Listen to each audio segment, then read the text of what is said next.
It all started when I was still in a relationship. We were happy, close, and planning our future. Until one evening, another man showed up. He seemed nice at first. He asked me out for dinner, but I politely said no. I didn't think much of it, but he didn't take it well. The next day, my boyfriend became cold, then distant. Then he left me, without a word. My closest friends stopped replying. I felt like I was rotting, alone. Even at work, people avoided me. My boss said, "You look different, old, unwell." I looked in the mirror and saw a version of myself I didn't recognize. My skin looked gray, my eyes empty. I thought it was just depression. Until I tried to take a photo, and the camera refused to focus on my face. I tried dating again, but every man I met left after the first meeting. Some said they saw a shadow behind me. Others said I looked drained, not real. I stopped applying for jobs, because interviews always ended with, "We'll call you," but they never did. I was cursed. I had to know why. So I visited an old spiritual healer. She looked at me once and cried.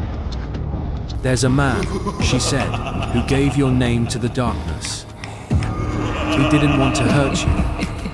He wanted you erased. He used a black ritual, so you'd be forgotten. So you'd lose love, light, and even yourself." She gave me a choice: fight back or disappear completely. I chose to fight. It took 3 months of cleansing, endless prayers, tears, pain. But slowly, I began to feel seen again. People smiled at me again. A friend reached out. Then another. Even my mirror stopped scaring me. I still have scars, but I live. And now, I can finally say, love shouldn't leave scars. Not on the body, not on the soul. I still remember his face, the man who cursed me. But I no longer fear it. I burned every memory, every object. But I kept one thing: a photo, his handwriting on the back. Just to remember what obsession looks like. Some nights, I still feel cold air wrap around me. A whisper saying, "I still see you." But I whisper back, "You no longer own me." I light a candle every night, not to keep him away, but to remind myself that even in darkness, I chose to live. I started journaling again, not to remember the pain, but to track the days I survived it. I found a therapist who didn't flinch when I said, "A man cursed me." She didn't laugh, she listened. That alone felt like magic. I stopped covering every mirror. The reflection wasn't easy, but it was real, and I was still there. The lines on my face softened over time, not because the curse was broken, but because I started healing. Some people came back, others didn't.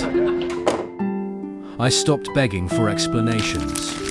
If they couldn't see me, maybe they weren't meant to.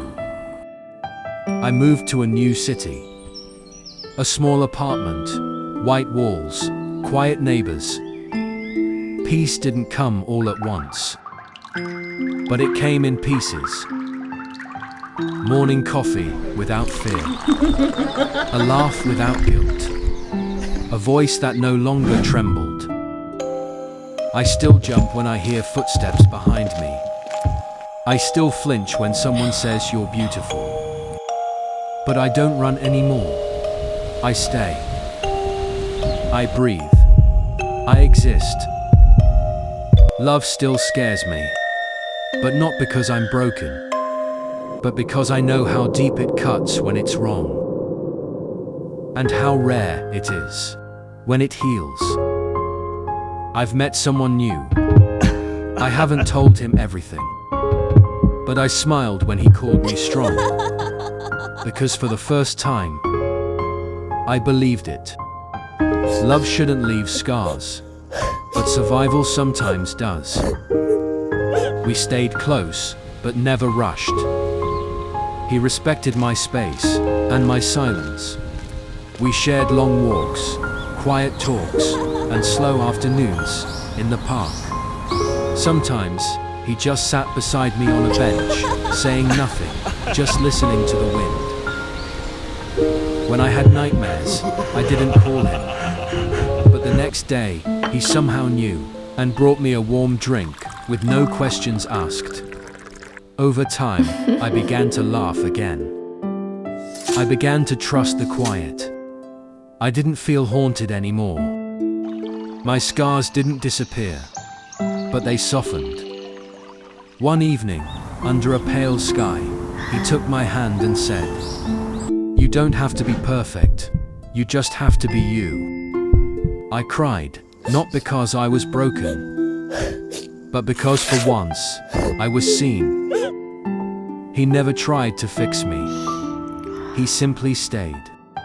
One day, when the lavender I planted finally bloomed, I realized the curse had lifted. Not with rituals or revenge, but with kindness.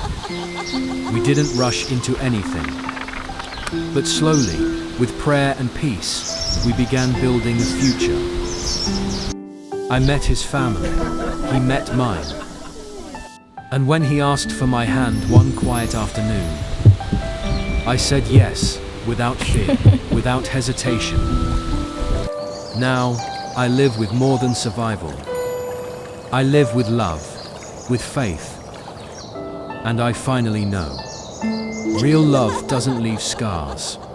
It helps them fade. The candle has gone out, but her story still lingers. In the quiet hours, the scars we hide whisper the loudest. If her silence moved you, like, comment, and subscribe.